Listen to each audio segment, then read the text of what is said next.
Welcome back to Gold Derby. I'm Christopher Rosen. I'm joined by Joyce and Joyce. It's the week before Memorial Day. We have our first actors roundtable, it seems like, of the season today on Wednesday. With a lot of daddies and husbands. That's like the runner of Yeah. it. I was reading it. It's a great list. It's A great sextet here. yes, you have Evan Peters, Michael Imperioli, Jeff Bridges, Kieran Culkin, Damson Idris, and Pedro Pascal. So good group. A lot of daddy talk.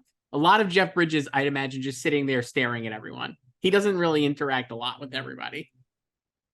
Yeah, his stuff comes in at the end. Yes. The star of it is Kieran. Yes. He just kind of takes over.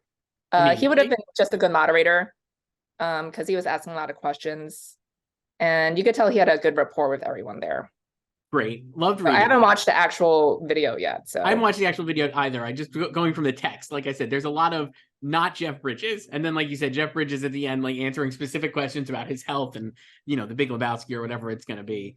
Yeah, I just thought it was great. And I'm like, all these guys could get nominated. And I was reading it and I was like, what if Michael Imperioli does get nominated, but I'm still not going to put him back in for White Lotus? Because I just was like, I don't know. The other thing, I guess you probably knew this, but Evan Peters could have played Ethan on White Lotus instead of Will Sharp.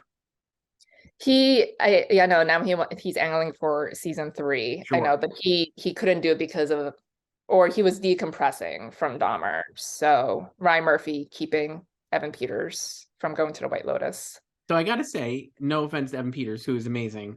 I think it was better to have Will Sharp in that role because he was more of an unknown, and that fit with the part. I think he kind of kept you off guard of what to expect from that character. Yeah, sure. I don't like. I think Evan. It would have just been different with him in it, but I think he would have still been great. And yeah. It's not like Mike White is against casting known actors. No. In the show, so.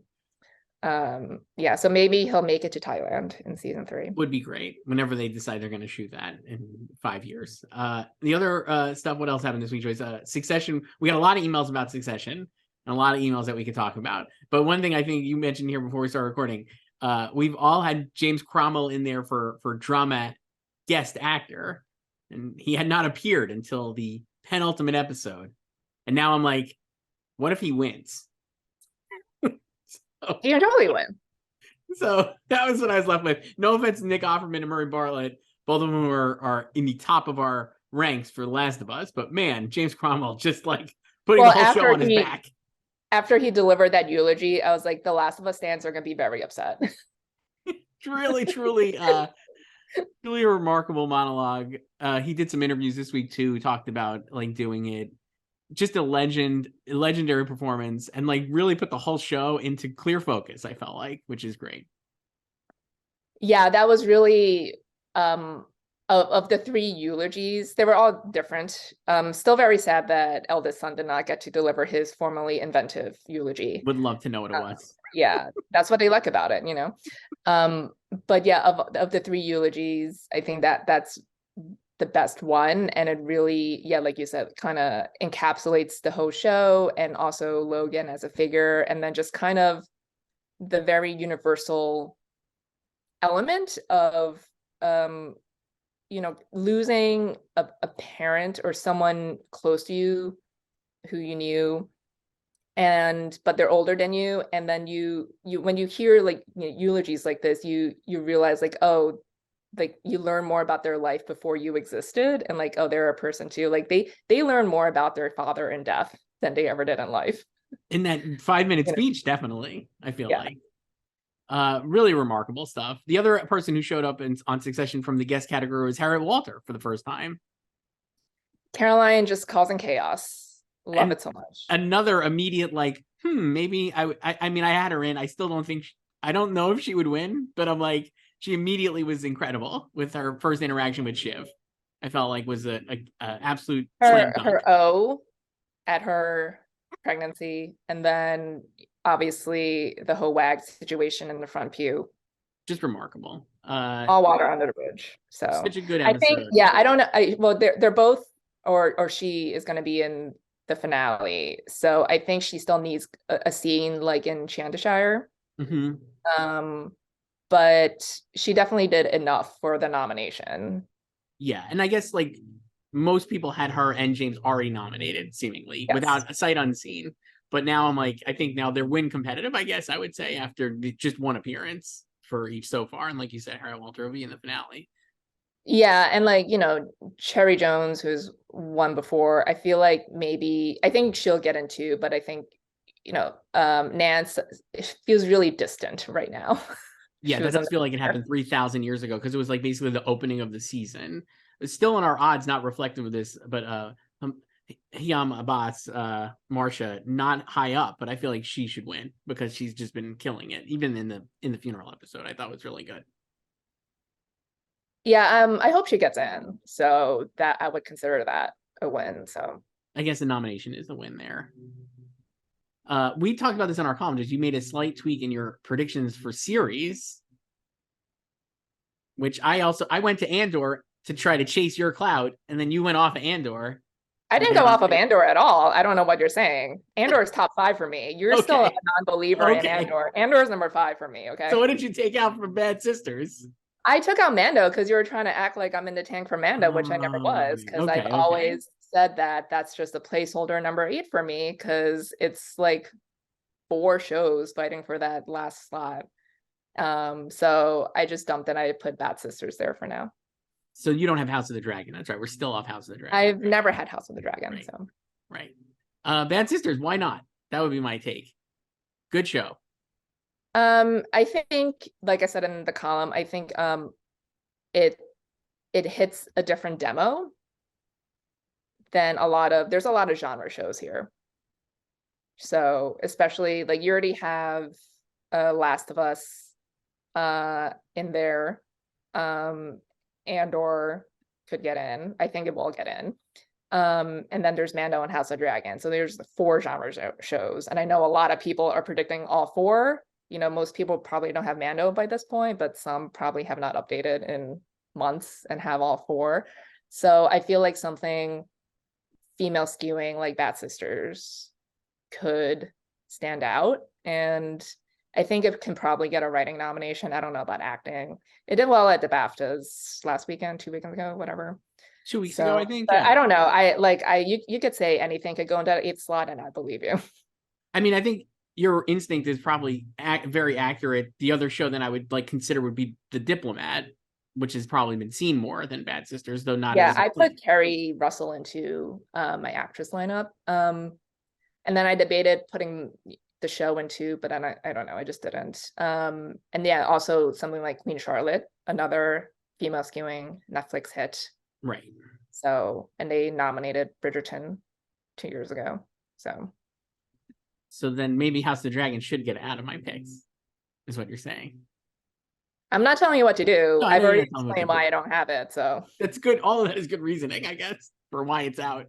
I do think there is a lot of, even it's definitely more female skewing, but even Yellowjackets is another genre show, I would argue, right? So it's there is a lot of genre in here.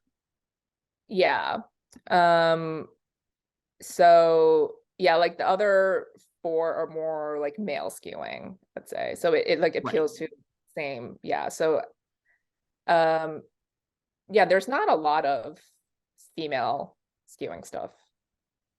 I guess maybe I'll put in Diplomat. I'm going to do this here. The argument being more people have seen it. That's the thing with this is just we keep talking about how many people are watching all this stuff? What are they watching?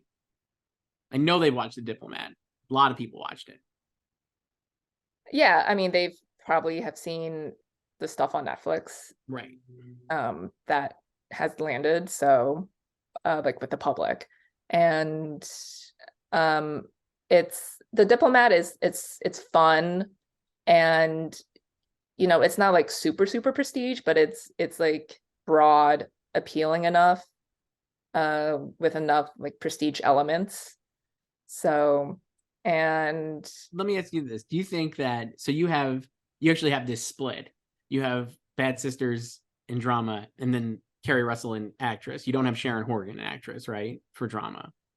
No. But do you think it's more likely that they would that an acting nominee would pair with a series nominee in that case? I don't think that needs to happen. Okay. Because it's only actors voting for the actors, Right. and everyone votes for the programs. And Carrie is a former nominee in acting. Right. Sharon is a former nominee in writing. So yeah, So I understand that. Yeah. And I think Carrie is very much the lead of her show, whereas Bad Sisters is very ensemble-y. Right. And also Yeah. Sharon's like the creative force behind it. So like getting a writing nomination would be maybe more indicative of her broad contributions to it. I mean, I wouldn't be surprised if Sharon got in, because there's, after the top 3 or 4 in that category, it's kind of like drama series. You could fill out the other 2 slots with a number of people. And True. I wouldn't be that surprised. So I still have Sophie in there for Yellowjackets, which she's not very high in her odds. I just don't think people have updated that often. I don't really know what's going to happen with her. I think going lead is a gamble, but it makes sense. She had that big episode, the 6th episode. And I do think Yellowjackets can expand its acting nominations this year, but it's hard to figure out like who are going to be the people who will get them. Like, is it going to be another adult Yellowjacket? Is it going to be one of the kids, the teens? Like, I don't know if they're really paying attention to the teens. Like, that's such a large group. Is it going to be one of the guys? I don't know if they're paying attention to guys because it's such a female-led show. So I'm going to go down with Elijah Wood on that one, because I just feel like he's in all his scenes are with Christina Ricci, who I feel like is very much a sure bet. And he's also great on it. He's so funny, I think. Just like really good performance. I don't have any Yellowjackets guests. I did add, speaking of guest actress, I did add Ella Purnell. Nice. In there. I think that's kind of, and with guests, they're kind of random sometimes. So I think that's a nomination that could happen, especially if they only saw the first 2 episodes. Right. Didn't keep up with the season. Yeah, I didn't realize we could predict her yet, Joyce. I'm glad she's in there. She was added a couple days ago. Nice. So, I saw also Natalie Gold is in there, who I spoke to this week for Succession, Rava. I thought of maybe putting her in too, because I thought she's been great on this season. But then I'd have 4 Succession actresses in here for guests. I mean, it could happen. So I thought, we don't know how hard they're going to go. The only thing we know is that Succession is the show that everyone is watching. We know everyone is watching it and remains pretty highly liked. But I will say, Joyce, we got a lot of emails. I want to just go to emails this week because so many of these are about Succession, including one that was basically like, you guys talk about Succession too much. And but then you guys are sending us emails about Succession. And then are also wrong about Succession. Let's go to that one here. This is from Evo, I believe, who has emailed before. Evo was the one who wrote that essay about Jennifer Coolidge. I remember. I am the one with the long question about Jennifer Coolidge not having the material to win in either category in the drama field. I have 2 questions this time, and I will try to be shorter. I promise. Thank you for the answers. I gotta say, Evo, love this email. I'm gonna read the whole thing, and then we will decide if you were shorter. Joyce, I'll let you be the final you could judge. just pull up the previous email and compare. Well, I'll just read it, and you tell me how short this one is. And again, you can email us at slugfest@goldderby.com, especially if you want to respond to this Evo one. With due respect, I think you are both very biased regarding Succession, not only as a show, but also about its characters and the fact that you, especially Chris, see them as better than they are regarding their intellectual capacity and humanity. So both questions will be about it, one about the show and the other about its Emmys chances. First question. Unlike you two, I was sure that Roman was going to fail to deliver the eulogy. He has always been incredibly insecure, immature, and full of himself, even dumb. Dumb because he is often incapable to see things for what they really are. He has never been as smart as you have tried to picture him in the past, at least in my opinion. So my question is, do you think that he will commit suicide? It is a life possible for him if Kendall or Shiv take the company or if Lucas takes it from them. As a whole, do you think that envy among the siblings and that all three of them are incapable to share the power, all of them wanting to be on top, would be the thing that will destroy them? Let's talk about that, and then we'll go to the Emmys chances. Okay, so they mean incapable. I'm just reading what he wrote, Joyce. Okay. I don't even remember the first part because that was so long. So, not I just remember him not to dunking bang on you. but it is pretty long, bud. It is. I will say this. I totally disagree with all of the framing here, but I'm not surprised I would, because I do think that I think the show has a respect for the characters and treats them like people, and that people can do good things and bad things, and those are at war with each other. Yeah, no one is always good or bad. And I think the whiplash that a lot of people experience with Roman the past 2 episodes was really apparent after Church and State, because everyone hated him right after America Decides. I will disagree with this framing. He knew he was going to fail the eulogy Evo wrote, because he's always been insecure, immature, and dumb. But the reason he was not able to complete the eulogy is because he actually acted like a human being and grieved and had a very reasonable response to having a parent die, I felt like. And yeah, so that was his most human moment. I also don't recall saying that he would ace the eulogy. I think I did that was going to be, because we were talking about, I don't know if I used that exact term, but I think we were talking about how each of them have had wins in these later parts of the season, and that would maybe be Roman's win. But as it turned, the election was really Roman's win. Yeah, when he volunteered to deliver the eulogy, I was like, this is gonna be great because he's already spiraling. Like I thought he could deliver the eulogy, but it would be like super emotional, like not necessarily a full breakdown like that. But then that also makes sense because he pre-grieved. And they did Chekhov's pre-grieving in Honeymoon States when he's like, I pre-grieve, it might hit me like a freight train later, and it did. So and yeah, and then I do think he is the most emotionally not sound, but like he's the most in touch with his emotions because he's the most childlike of them. Like he's the one who always just wants them to like hang out and just dick around and hurl insults at each other. Like that's their way of showing affection to each other because that's all he's ever known. And like you think of like all the scenes when there is like him and his siblings together, like he likes those moments, like when he got back on the yacht after the hostage crisis, like he liked that, but he doesn't know how to express it in a nice way to them.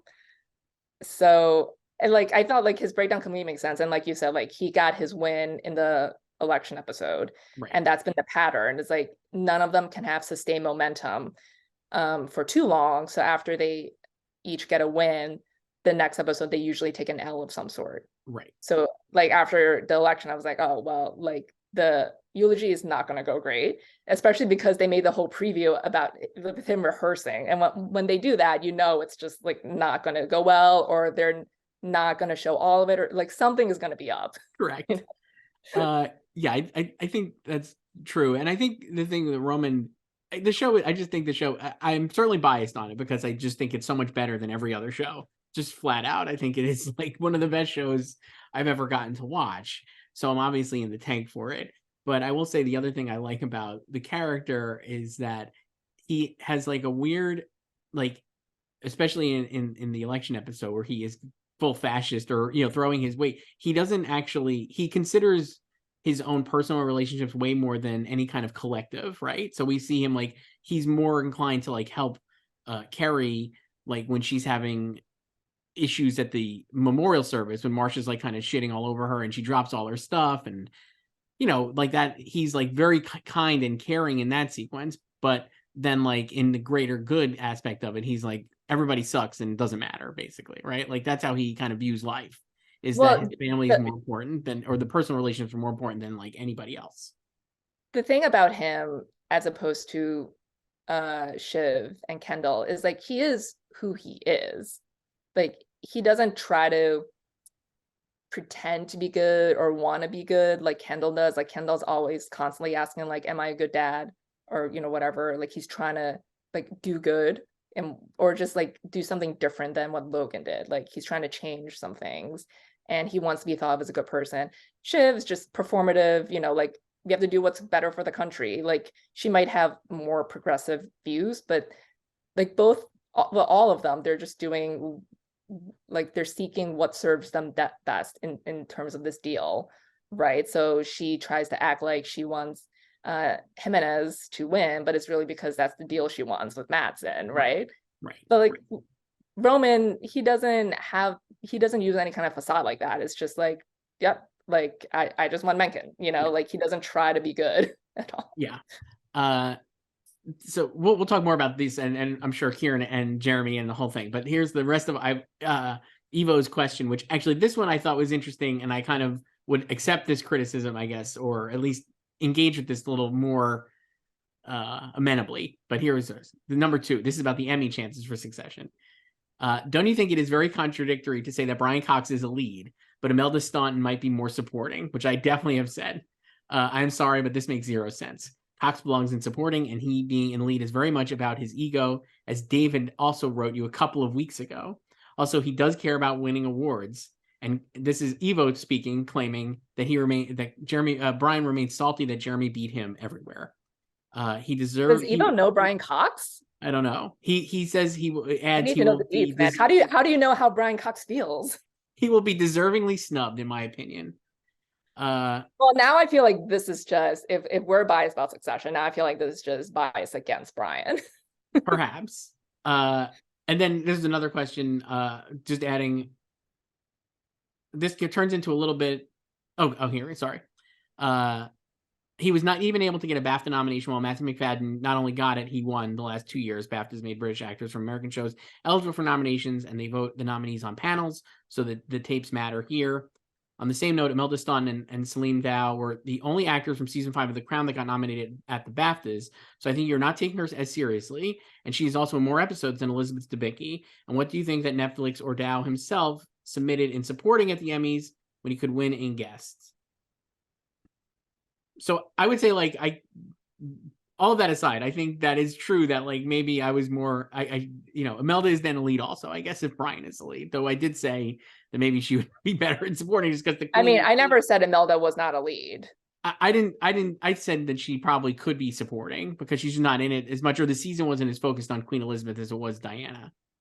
But I don't think I would put her in supporting. I think they would both be leads, basically. Yeah, like I think my thing with The Crown is I would just put Elizabeth in lead, just like what they did with Olivia and Emma. Right. So. But I could see the argument that Brian is supporting, but I still Brian can definitely go supporting. It's just like I don't think like I can't get angry at this because he's not breaking any rules. Like I don't care. Like he could go supporting. I think it would make every Succession fan happy if it was just him and Kieran swapping and they could both walk away from the show with a win, because as it stands now, at least one of them is not going to win for the show if they both get to lead. But like I do, like I don't care that he's in lead, like, and I again, like, how do you know it's his ego? How do you know it's not a contractual thing? It could be. I would say I would more likely expect it to be a contractual thing that he's the lead of the show. The one thing I will say is, as much as I love Brian, and I'll go to my grave saying that Bradley Cooper should have won over Rami Malek and Brian Cox should have won for season three of Succession at the Emmys last year. I don't think this year, even if he was supporting with the 3 episodes, he would be better positioned to win than Matthew McFadden, who I would say like the first half of the season, I would say, oh, he could win supporting. But with the back half, the last couple episodes, like tailgate party, I'm like, oh, well, congratulations, Matthew, on your second Emmy. Holy cow. Just like absolutely throwing haymakers on the show. He's so good. So good. And I cannot wait to see him in the finale. So I don't think Brian would win in either category this year, or even maybe in guests, to be perfectly honest, if he was going to go there. Like, I don't think he would win. I think this like year. guess would be the easiest one for him to win because they're the laziest there. Right. So It they would could just be a name check. Right. Yeah. But I don't think he would win it based on what the material he had this year. I don't, as much as I really loved it, and particularly his scene with Colin in the diner in the first episode, which is just amazing stuff. I don't think it's better than any of the other. I don't think it's better than James Cromwell, even James Cromwell. I just am like, it's like the material is not as meaty this year for him as it was last year. So that's why he should have won for last He was year. only in 2 episodes and then a teaser, Right. and then as a hologram, basically, as a deep fake. Love the hologram. But Evo, I think like he'll still get into lead just because none of the fringe contenders are individually strong, or their show is strong enough to usurp him. I think that is more. I think that's exactly right. That I think in a different year with more shows or more contenders, he would not probably make it in lead. But because there is a dearth of series and a dearth of actors that I think everyone can agree on, he will probably just get in. Like you said, like, who would you put in over him? It's tough to find a consensus. Yeah, like no one is really that much strong. Like, he has the strongest show. You can like definitely say he doesn't have the strongest performance. He definitely doesn't have the most screen time, but he has the strongest show, and it's a show that we know everyone is watching. Right. So Joyce, we're going to do another email, and this continuing the Succession emails, because this is basically everyone who hates us talking about Succession is going to be so mad at all these questions. Email us and tell us, give us something else that you talk about, maybe anything.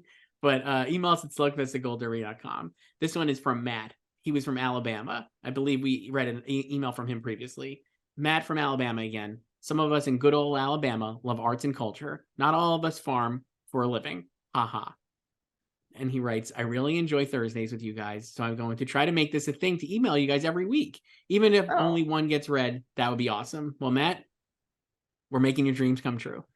But his question is going to be about Kieran versus Jeremy Strong.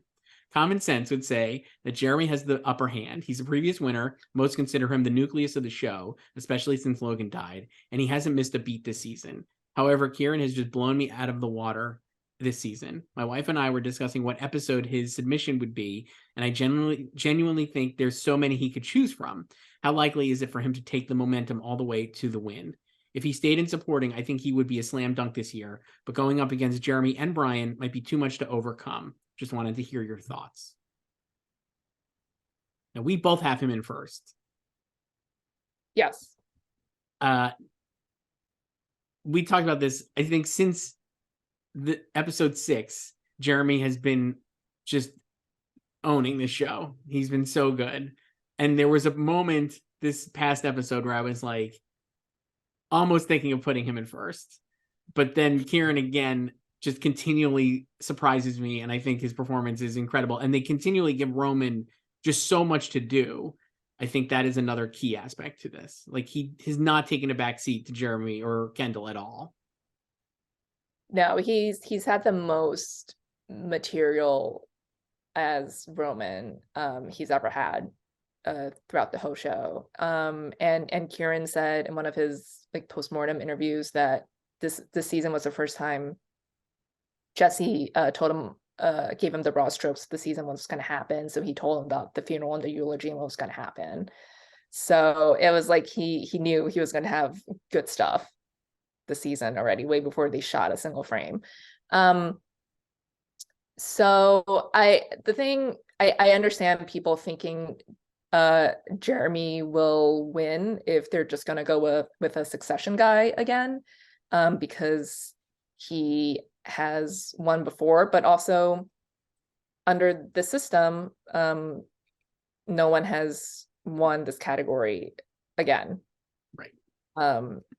So you can't say, like, they are like lazy, you know, obviously given Julia Garner 3 Emmys, but in this category they have not done that yet, like a repeat winner.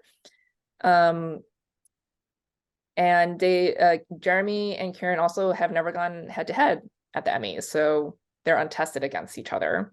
So you can't say that just because Jeremy won before, not facing Kieran, that he's going to win again. When it's a different year, they both have different material. And I think also with Jeremy's win and also Matthew's win last year, I think it really shows that, you know, for as lazy as the voters can be, like when they pay attention, you can tell they pay attention and they're actually watching the show and the performances. Like Jeremy's win, you could tell they were watching it because that was still when Succession was like on the come up. And I remember in phase one when everyone was just predicting Brian Cox and not Jeremy Strong. And by this time, this was spring 2020. So the season had aired already in summer 2019. So it wasn't like it was airing live and we're just waiting for material for Jeremy. It was over. But like, you know, he's not the big name. And it took a while for Jeremy to even break into the top 6. And then there were still people predicting Brian to win. But it was like, if you pay attention to that season, you know that the majority of fans really fell in love with Jeremy's performance and Kendall. And like, that was the performance of the season. And he won. And then last year, the season 3, it was the same thing. It was like, it was such a great Tom season for Matthew. And obviously, Kieran got the Globe nom. He won Critics' Choice. He made SAG with Jeremy and Brian in their one category. So you would say like he had the more momentum going into the Emmys and he was the favorite. But, you know, they were clearly watching it and paying attention and Matthew won. And I think you feel that same vibe with Kieran this season. Like Kieran is the one people are talking about when they're watching the show. So I think he can win because we know they're watching the show. The other thing, I think everything you said there, absolutely agree with and totally right. The other thing is, I think if you think of Kendall in season 2 and Tom in season 3, those are characters who, for, you know, like this goes back to like, do you have to like these people or whatever? But I think you do find emotional connection with them in those seasons. Kendall, that was the most Jeremy, I think, has mined the sadness and generated a lot of audience sympathy for Kendall in season 2. And Tom last year, obviously, with like the prison arc and just like all of Or his, that wine. all of those things, I think he had a lot of empathy and set it up so you kind of really are understanding why he betrayed Shiv and also like all these things. And this season, even with Jeremy, with Kieran and Roman's embrace of far right fascism in the election episode, there are just so many reasons here to find real empathy for Roman and like real sadness for him as a human being. And even those actions in the election episode, I think, are very, if not obviously maybe not acceptable, but like you understand why he's making those decisions based on what we've seen before and certainly what we saw in the funeral episode. So I think just from an emotional level, that is the performance that people are going to really latch onto. And that to me puts him over Jeremy as well, because the arc for Kendall this season is full Michael Corleone, it feels like at times. And there's not as much, it's just not, it's not as warm.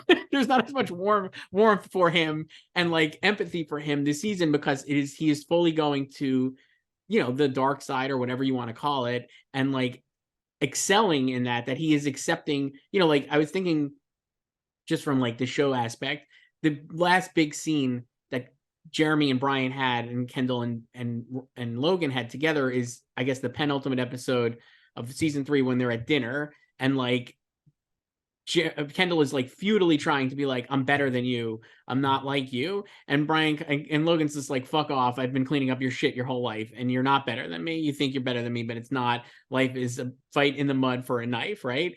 And then this season is finally, I think that is Kendall basically accepting that and like learning that, and whether that's not something that I think is very enjoyable or very well, like that you see it happening in the eulogy. My favorite part of his eulogy is when he literally writes one word on Roman's pink note cards and then just drops the pen. It's like, I know what to do in front of a mic. I always kill in front of a mic. You know, I wish really he is, honestly. and I think it's a remarkable performance, but like I said, it's not one you're maybe rooting. I think you're rooting. Yeah, because that eulogy was about appealing to the stakeholders. Yes. Like because Roman flopped in front of Matsson and Mencken, and now Kendall's trying to present the other side, as Shiv said. Right. Yeah, but then Also, and then he's like, "What's left to do?" And then he is fully embracing his inner Logan, because then he's assembling Logan's ranks. Like he already had Big H, Hugo in his pocket, Wolf. Now he's all Great in. scene. Yeah. He already talked to Frank, in the tailgate party. He's bringing in Colin. Like he's just using He's all his guys. He's like my dad knew what to do. Like he had people who were loyal to him, and I'm gonna, pick the same people for my team. and just that again, not to turn this into a Succession show, but too late, I guess. But the scene, and I think this is a great scene for Kieran, and I would argue again, another like Emmy moment when at the end of this last episode, before Roman goes into the street and like self-immolates himself, basically, you have Kendall come up to Roman and be like, "You fucked it." That was the most Kendall has ever been like Logan, and the way he treated Kieran and Roman there was like Logan, to the point where Roman Kieran has a response that I've actually never seen him do before, where he's just like, "Come on," like he's actually like annoyed or like upset. He flinches, yeah. Because Kendall has always been supportive of Roman, and we saw that even in Living Plus, where he's like, "Let's do it, fire everybody. You gonna fire me?" Like he's always had his back, and I think as he's slowly kind of become Logan or stepped into whatever he thinks Logan was, he is shedding every single one of those relationships or those like connections that he has had and like kind of kept up, because like what's the point? And like he says to Hugo, like, the people who love you fuck you, and that's it basically for him. And so like that I thought was like a great Kendall moment and also a great Roman moment. But I still think, like I said, like I think the fact that Roman is more there's more humanity to him despite the far right fascism is making it maybe more possible that he would win. I don't know. I also think,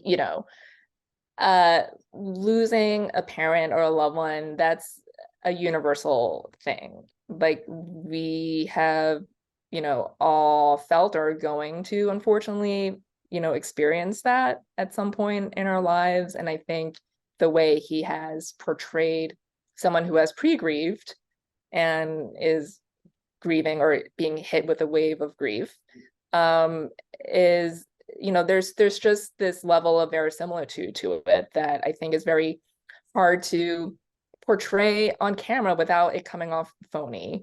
And I think, him pre-grieving makes total sense because, that's just the type of person he is, like a jackass. And it's like, I'm not gonna get emotional about this. But then, his confrontation with Matsson in Norway, like that was the grief hitting him when he was like, me, I'm fucking dead, like I'm gone. Like that's something that happens when you're grieving someone. And then obviously the eulogy. So yeah, like he will back a fascist and everyone will hate him for 7 days. And then everyone is just feeling immense empathy for him now after that breakdown, This is a Matt, just to move off Succession briefly here. Matt had another comment in his email.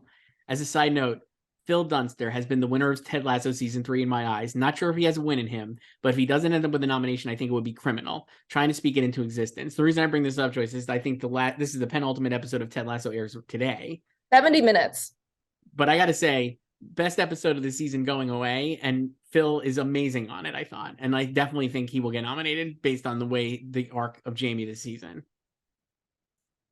Don't know about that first part, but he is very good, as he's always been this entire season. He's really good. Yeah, very Jamie-centric episode. And that storyline was really the only storyline that completely worked in the whole episode. I gotta say, I disagree, because I think the Ted stuff worked really well too. And this was another. I mean, that's the second best one, but it's still kind of just like, the way it's just like setting up what it's just like we already knew what was coming. Like he's gonna go home, right? And then it's just like they're like rushing it, putting all the pieces in place like really last minute.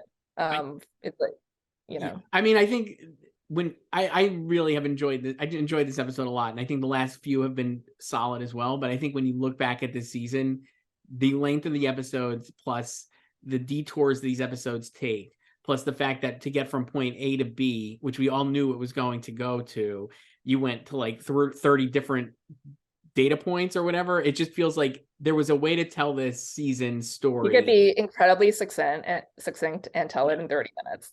Like and just just tight. tell it a little more cleanly. And I think that is where the demerits of the season come in. But like we had said previously, which I got dinged for again, apparently I don't like Abbott. I saw somebody replied on Twitter this choice that I'm biased against Abbott Elementary, which a show which I think is totally fine. I don't know. I don't think I'm biased against it. I have it like getting like multiple nominations and winning numerous awards, but okay.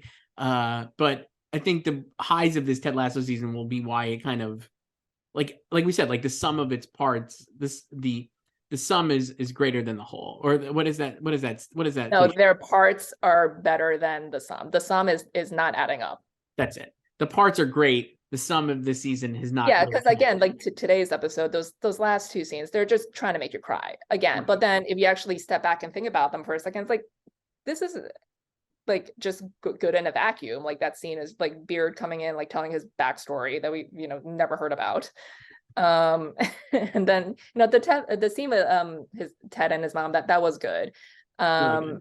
And then like the cliffhanger with Rebecca, like sure, whatever. But yeah, like they're designed to make you feel emotional, but then it's like stuff doesn't really like the way you get there doesn't really make sense because the season, yeah, like you said, it's like meandering and it has both taken the scenic route, like very long scenic route, and also shortcuts, especially with the Nate arc.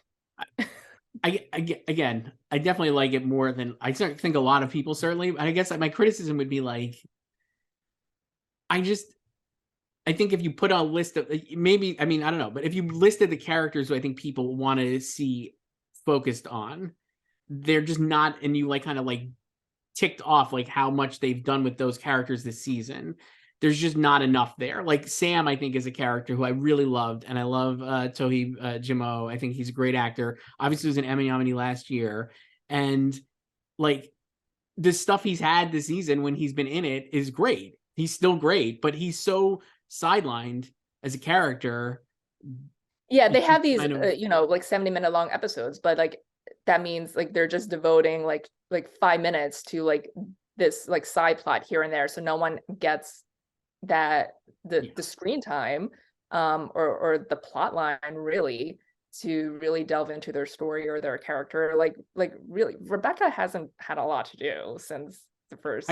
I've moved, even though I'm apparently a card carrying hater of Abbott Elementary, which is not true. I've definitely have Cheryl Lee Ralph winning supporting. I had Hannah Waddingham winning for a while. Yeah, like all the actors are still great. I think the only actor who will win though is Brett.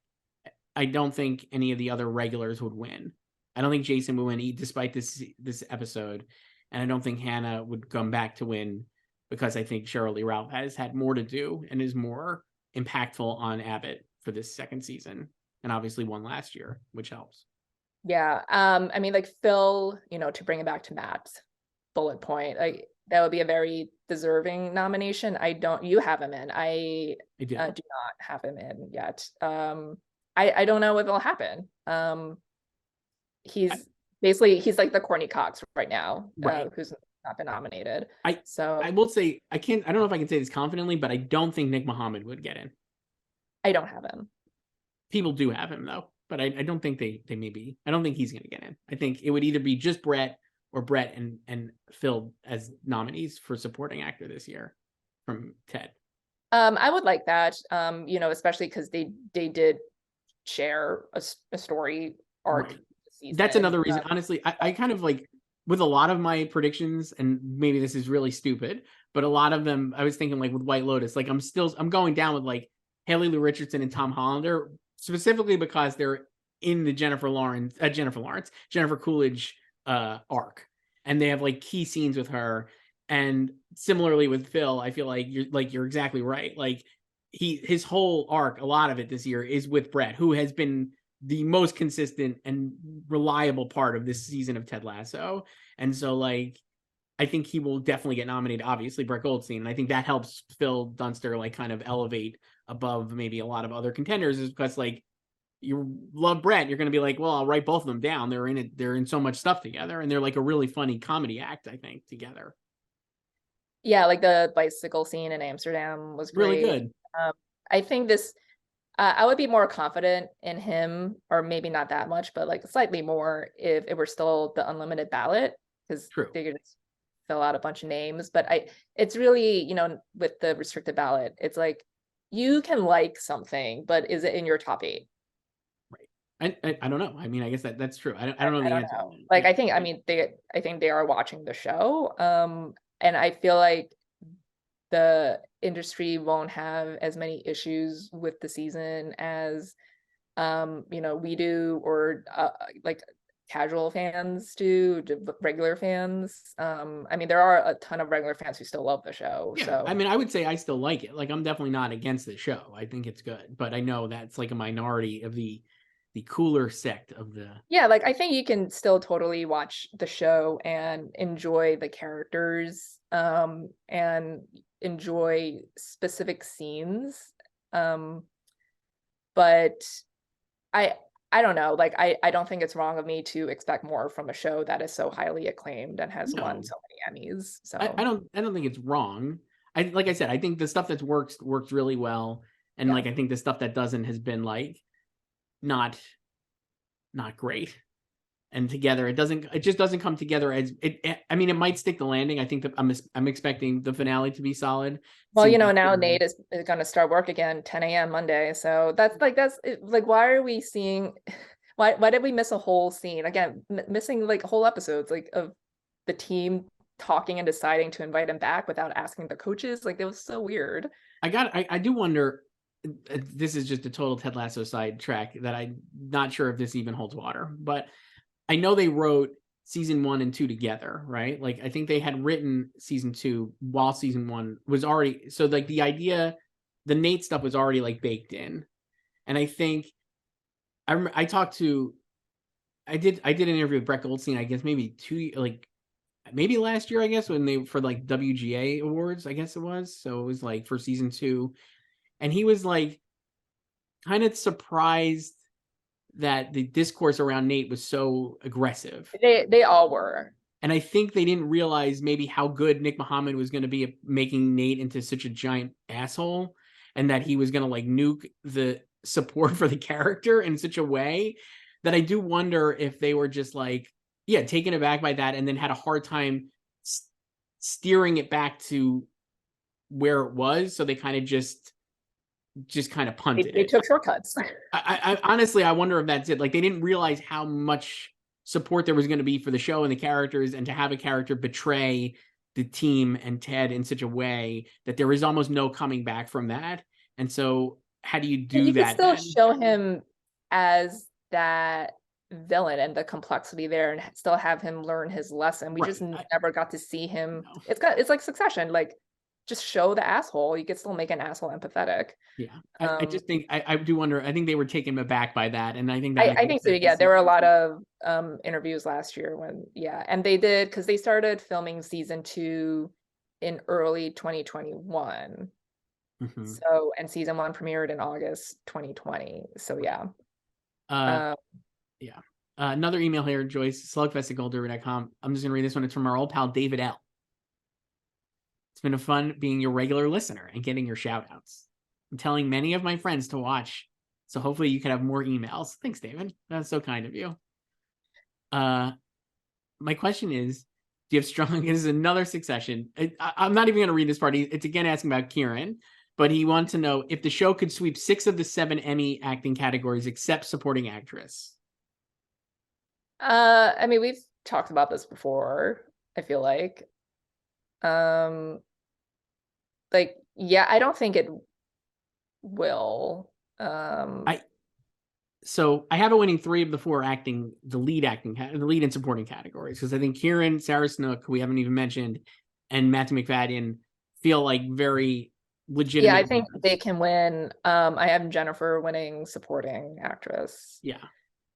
And then for the guest acting categories, I'm still not ready to predict any from Succession, because while, like we said earlier, I think there's a lot of win competitive people, specifically like James Cromwell and Harriet Walter, and down the list. I'm not sure there's going to be enough support for one of them. Whereas I think Last of Us, while it is a two-hander, I think most people were very higher on Nick Offerman for the unexpected nature of that performance, maybe from him, compared to Murray Bartlett, who is like kind of become known for doing those a great performance. You know what I mean? Like it just was not as much of a surprise maybe to see Murray Bartlett in that role as it was for Nick Offerman, I guess. I don't know, just from a dramatic standpoint.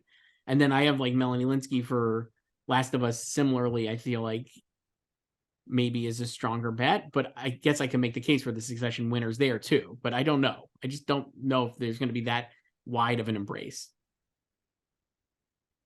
I think I have, I have Cherry in first for guest actress, and I still have Marion first for guest actor. I would say after Church and State, I could see James winning, and I would probably go with a non-Succession person in guest actress, but Right. I don't know who, so I'm not going to do anything. Right. I could still see Harriet winning that. Yeah, I could see another situation where they just set a new record for acting nominations again, or get 14 again on the restricted ballot, but not win a ton. Right.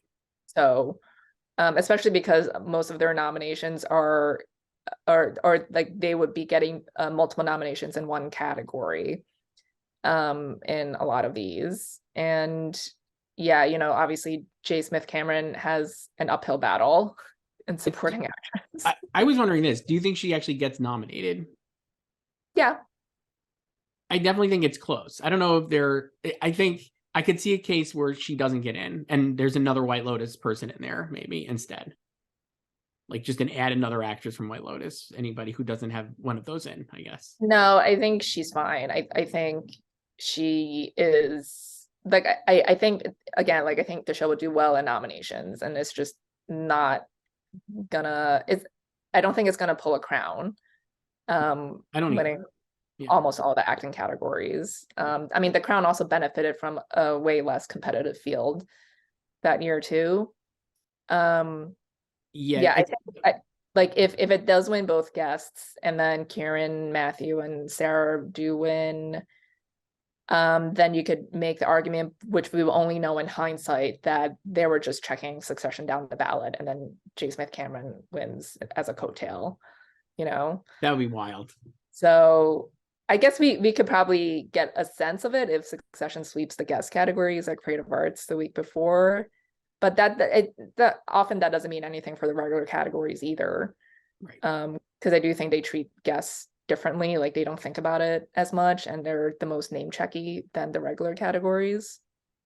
I mean, I can see, I think Matthew's going to win. I think Matthew's the safest. So I could see it just being Matthew again. Like, I think that's the floor for them. I think you can make it. I mean, we're like, this is not a sponsored HBO Succession podcast, but I think you could easily make the case that like Pedro Pascal wins Best Actor for Last of Us, right? If all the Succession guys split, and you can make the case that like Melanie or Bella Ramsey or Imelda Staunton wins Best Actress over Sarah Snook, and then you're left with just Matthew winning Supporting Actor. Yeah, and like we've talked about with Sarah, she, Shiv is still like quote unquote unlikable as a character, although they have generated more sympathy, I think, for the season. But she's still like a hard ass bitch, like she told Lucas.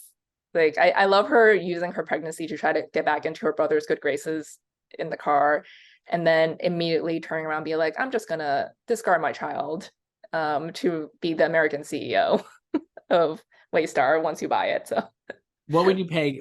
This is the last time we're going to talk about Succession, or last thing we talk about Succession before the finale, obviously, which is this weekend, and we can talk next week about multiple finales. That was another. David is like, I can't wait to hear your thoughts on the series finales of Barry, Mrs. Maisel, and Succession. The most enjoyable shows we'll miss on television, and probably won't have something as iconically great as those next season.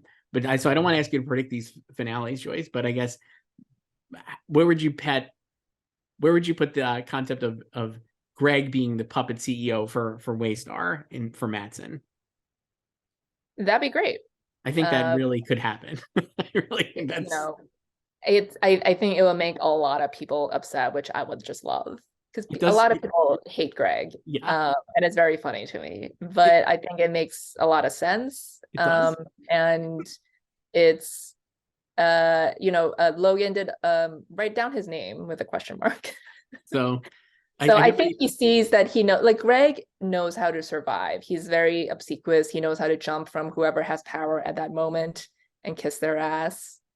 He's not afraid to do so. He's just gonna cling on and hang on. Yeah, so it'll be hilarious if he's American CEO. I could also see like Mencken or Lucas or whoever asking Greg to fire Tom, which would be hilarious. Like, especially if Jimenez wins, like they don't certify the vote and Mencken gets mad. So then he tells yeah, I definitely think all of these things are very possible, especially the way the show has gone. And I think those are arcs that would be complete and very satisfactory to me. Just we have a couple of questions here that aren't about any of these shows. One is from Larry, who is our pseudonym writer on strike, who has been emailing us. Curious to your take on 2 late limited series entries into the awards foray. Tonally, Love and Death and White House Plumbers share a comedic blend in which they're telling the audience they are not taking themselves too seriously, and the premise for each show is intriguing, particularly Love and Death. However, do you think either is compelling enough to break through the surface and become serious awards contenders? When I receive my WGA ballot at the end of the year, not sure how I will vote. Now, we were more me. I think. Well, White House Plumbers, I've really abandoned in my predictions. I have to say, Love and Death, I still have pretty well represented. So do you have any White House Plumbers? Let me see. I'm looking now. So I don't have it in for series.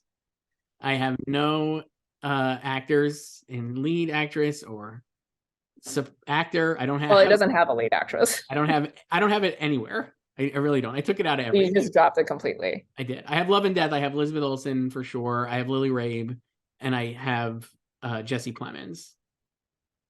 White House Plumbers, I just have the guys, Woody Harrelson and Justin Theroux, in 5-6. So I went to Michael Shannon and Sam Claflin. Hope dicting my boy from Daisy Jones. Billy Dunn. Billy Dunn, baby. Okay. Yeah, so both of them, well, Love and Death will have its finale tomorrow/today, Thursday, and then White House Plumbers is on Monday, Memorial Day, Monday. Mm-hmm. So yeah. I think Love and Death is with the general public, is the more viewed and liked show. I think it's also more broad appealing, murder, true crime, and White House Plumbers. I think, I don't even know if you can argue it has more pedigree over Love and Death, because Love and Death is from David E. Kelley, who you could say, is past his heyday, but Big Little Lies wasn't that long ago. No, he's like reliably, he's reliably a TV pro. So yeah, and I have Love and Death in the Phantom 6 spot that we could predict, even though, again, not to be a broken record, I think it'll be 5 slots. So I could see it making into series. I'm not sure about White House Plumbers, because I think it needed to have more critical support. Neither of them got a lot of critical support, but I think their scores on Metacritic and whatever, I think they're harsher than they need to be, because the shows are like not that bad. No. And they're just not like revelatory series, but like they're totally solid shows. And I think the tone of the first episode of White House Plumbers is kind of a little not off-putting, but I think it doesn't really grab people necessarily that much, even though it shifts with the rest of the episodes. Like, I think the first episode just kind of sets up to show you how bumbling they were. And I think the show does get better as it goes on, but I don't know like how many people are watching them when they could also be watching like a murder true crime show. Right. I also think Love and Death has the benefit of having a true like standout performance from Lizzie Olsen.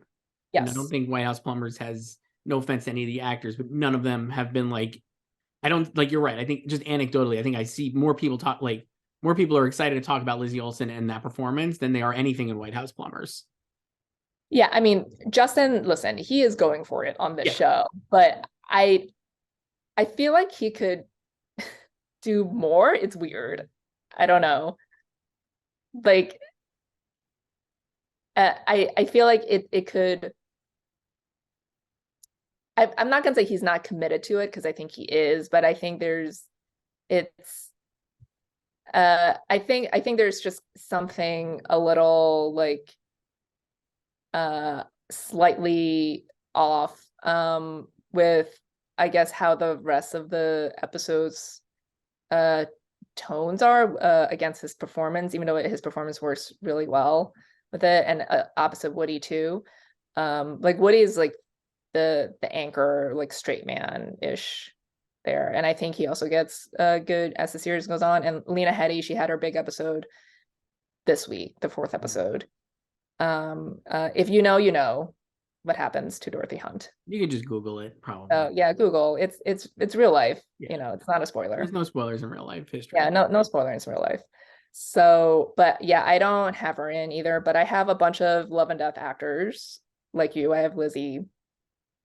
I don't have Lily Rabe, but I do have Jesse, and I also added the scene stealer from the back half of Love and Death, Tom Pelfrey. Nice.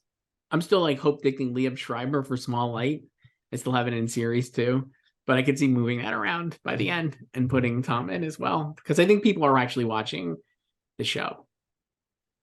Yeah, and it's such a loud performance that it's highly memorable and it's funny, and Don Crowder's like such a character, so I do think if they're watching it they'll remember him at the very least, if not like him. I think it's very hard not to like his performance. Liev I can see getting in to a Small Light ended this week, right? Yeah, I did. Yeah, so I don't know about that. It's another late one. I'm not expecting much, but I think if people watch, it's another if people watch it type thing. If people watch it, I think he has a good shot. Yeah, it's the most prestigious out of everything, I guess, here in limited.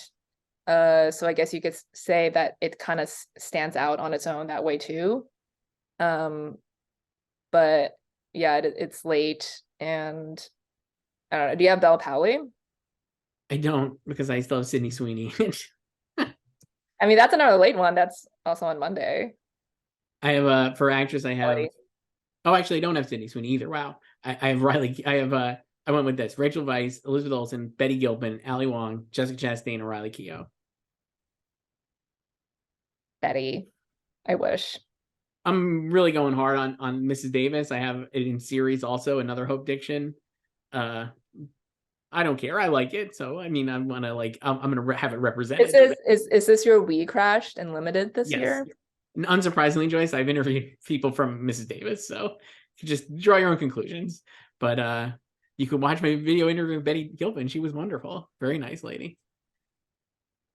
I mean, listen, I would not be shocked if she made it in, because she made it in for all 3 seasons of Glow. Mm-hmm. Yeah. Last email here, Joyce, before we sign off. Another limited question for us. Kind of dovetails what we were just talking about. This one's from Andre. Hi, Chris and Joyce. I hope you are well. Last week, we were surprised by the news that The Last Thing He Told Me is the most watched Apple TV limited series of all time. Could the fact that this show has a large audience in the US give Jennifer Garner her 5th nomination this year? I'm thinking about this a lot. Thank you very much for your attention. Sincerely, Andre. Is it the most watched though? Like, so we don't have any numbers. I'll believe that it is, but I don't actually know what that means. Yeah, like I probably is for Apple itself, but in the grand scheme of things, compared to like, you know, Netflix. What are their limited series? Let's start there. Blackbird. Right. What else do they have? We Crashed. Well, that was last season. last year. I'm just saying, like in general, this is their most watched limited series ever. They don't have a lot of limited series, I guess, would be my. Let me Google Apple TV Plus original programming. Original programming. So wait, oh, they just organized this by drama. And okay, oh, okay. I'm just searching miniseries now. So their first one was Defending Jacob. Remember that? No. 3 years ago. Yeah. Michelle Dockery. Sure. And then Lizzie's story. Mm-hmm. That was the one with Julianne Moore. Clive Owen, Children of Men reunion. Yeah, that premiered in June 2021. The Shrink Next Door, remember that? Sure. Will Ferrell and Paul Rudd, Catherine Hahn. Yes. We Crashed. Yeah, We Crashed, The Last Days of Tommy Gray, SLJ. Sure. A Sex Serpent last Your year. favorite, Tommy Hiddleston. Yeah, Hiddles had a lot of scarves, and Claire Danes. 5 Days of Memorial. Sure. Watched it. Good. And then Last Thing He Told Me. So not a long list of limited series to choose from. And of that list, I would argue that Extrapolation's your fave. Sure. Not a broad audience for that one, I would say. That's And like of all limited, these, I think Last Thing He Told Me, like we have said, is an HBO show, and if it was on HBO, would have been a much bigger deal, like that kind of thing. So I'm not surprised that their most popular show based on or limited series based on the tone and the pedigree of the it. best-selling novel. The novel. Yeah. So that said, I do think Jennifer Garner is great on the show, but I do think you kind of talked about this when we talked about this when it came out. A little bit of polarizing, and especially the conclusion. Not everybody was like enjoying it as much as I really liked it. I think the ending is really actually good, and I like the whole show. But I know certain people who my parents watched it, and my dad was like, "Oh yeah, what does your mom think?" I think my mom read the book, so she was like, she thought it was fine, but my dad thought the finale and the resolution was very unsatisfactory. So yeah, that was the thing. I think I mentioned this in April. Even book readers were some book readers were not fans of the reveal or the twist or whatever. I like it though. I actually think it's cool because I'd actually never seen anything like that before. I guess if you don't like it, you're like for good reason. But I'm like, I didn't really like. I was like, the idea that the whole show hinges on like a conversation between like one of the villains and then like Jennifer Garner, and then also like the villain isn't even actually like a villain. Isn't really a villain, and is also just like a grandfather who wants to have a relationship with his granddaughter, and like the whole thing I found like really nuanced in a cool way. But it definitely is, if you're expecting like fireworks or like a big, I don't even think you're expecting maybe an action scene, but if you're expecting some kind of like big confrontation and resolution, you'd be disappointed, I guess. Yeah, or even just the twist itself, because I've talking about it with people who just read the book like 2 years ago when it came out. It was, I think, it was just kind of expecting it to be more than just a mob thing, you know. So I thought of putting her in, and I would like to see it. I actually had her in. I did. I mean, I think this is like really one of the most as like uninspiring as a lot of the limited series, let's say, were this year. I think this particular category is as exciting as any other category at the Emmys. I think all of these actresses are amazing. Like I said, like I have the 6 I have are Rachel Weisz, Elizabeth Olsen, Betty Gilpin, Ali Wong, Jessica Chastain, and Riley Keough. But like, I think you can come up with a lot of others. Emily Blunt is still like third in the odds for the English. Lizzie Kaplan for Fleischman, Dominique Fishback for Swarm, Belle Powley, Sydney Sweeney. I don't know. I'm like, there are a lot of like exciting performances here. And so like, it would be cool if Jennifer Garner got in. But to me, it feels a little, even though more people watched it, arguably, it feels a little like Julia Roberts for Gaslit last year, which is probably not going to happen.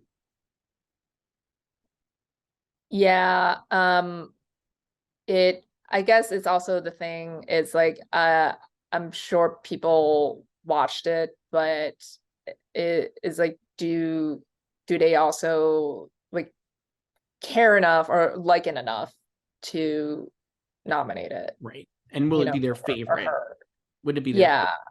I don't know. Yeah. I don't think so. Yeah. And like there's also in my own bubble, like I feel like I've seen like no chatter about it since it was on, since it aired. Has definitely, We talked about this. We say this all the time. It definitely felt like a show that maybe would have benefited from being released all at once. Maybe, I don't know. You would think like, it would prolong the conversation with weekly drops after I think it had a double episode premiere. I think it had double episode premiere and then weekly drops. I guess I would say like one of the benefits of having this been, I would say, like, because that's how at least I watched it, because we had all the screeners. So I watched it over like a few days. I don't think every episode ends with the cliffhanger enough to make you want to keep going or come back to it after a week. But I do think as you're watching it, at least in my case, I was like, I am curious enough to see how this happens that I will watch another one. And the fact that, like we talked about, all the episodes are under like 40 minutes, it makes it easy to just go to the next one. But I think if you're like watched an episode and it didn't really have like enough juice, like in those middle part of the season, you might actually not even remember to go back to watch it the following week, or just be like, oh, I guess, oh yeah, I gotta watch those. So how many do I have left? That kind of thing. Like, I just feel like it's easier to forget. But if you're watching all in a row, you might just be like, oh, okay, I'll just keep watching it. Yeah, I guess because I came at it, I also watched it all like over 2 days, like the screeners, but I also came at it as like having read the book already, and I wanted to see what they changed or did not change and how they adapted it. So I guess it's like, how about the non-book readers who just came into it blind? Right. Too, because I feel like some book readers would just want to continue to see what they do, Yeah, no, I think that's true. So, but yeah, we're not going to predict Jennifer Garner, is what you're saying. No. Love her. She should have won for Alias, but last one, Daddy too for his one episode guest appearance. Last one here. Email us at slugfest@goldderby.com. This one will be quick because you mentioned this earlier. It's Hey Chris and Joyce. This is from Caleb. Love you guys. Been watching forever now. Outside of Emmys, I was wondering what you guys thought of the Killers of the Flower Moon trailer and its awards chances. Joyce, you didn't watch the trailer. I didn't. So, I told you I haven't watched it yet. I'm trying to stay away from it for the time being. Just because it's what like everyone is obsessed with and talking about right now. So I'm like, I'm just gonna give it a beat. I do this a lot. I haven't watched a Poor Things trailer yet. It's just like film Twitter gets so excitable over this stuff. I'm like, I'm gonna wait. I did watch it, and it's a good trailer. That's all. I mean, like, it is a 90. It's a teaser trailer. The teaser trailer, very short. I would say, based on the trailer and then just the responses from Cannes, not a single thing about how this is going so far has surprised me. I would argue, like, it's like we all expected. Oh, like nothing. Yeah, like I was like, it seems like it is. Yeah, like we knew that they were gonna release the trailer last week before the premiere, and they did. I've seen the memes. Great memes. Beautiful memes. The wolf meme, yeah. So, but I haven't watched the whole thing yet. So, and yeah, I've seen the clips from the premiere. Their standing ovation. Love counting the standing ovations. We're still doing that. Still counting. Yeah, and then the press conference and all that. So. Marty rules. Love Martin Scorsese. I will say I read a lot of the interviews with Martin Scorsese. Great one Deadline had with Mike Fleming wrote with Scorsese. Just a really good interview, I thought. Oh yeah, the one where like everyone was like, "Fuck," when he's talking about like, "Oh, I'm 80, I don't have much time left." Yeah, that one, and then another good one that Kyle Buchanan did around the movie that was a lot shorter, but had like really, again, similarly poignant comments from him and Thelma Schoonmaker, who's 83, and it just does feel like whatever, God love him, but I'm like, this could really be like, how many more movies does he have in him to make? And I'm like, is this really the last? He's the most creative now, but he's 80. Right. Just doesn't have enough time. And it obviously takes him such a long time to mount a movie. So I'm like, there is a, kind of like sadness around this already to me, like pre-grieving. Has this, since you're so reactionary to everything, have you adjusted anything in your Oscar predictions? No, but I would say like, just from reading, like there's certainly this week, there was also a trailer for Color Purple, which came out this week. Which I also did not watch, so. Totally, again, like nothing in there made me think differently about the movie, I guess I would say. Like, was like selling what I'd imagine it is. I did see that Fantasia got the and credit. Yes. The only thing that I guess the one thing I would say, if we'll revisit our very early Oscar picks, I think in a few months, probably at this point, it's only May. I would say like Zone of Interest's debut at Cannes has me thinking that would be the Ruben Östlund Memorial, 3 nominations, and and nothing else from Cannes, and maybe a Palm winner as well for Jonathan Glazer. That's really like the only thing I've been like, oh, okay, this one I'll just write down. Haven't seen any of these, obviously. Did you have Lily Gladstone in lead or supporting?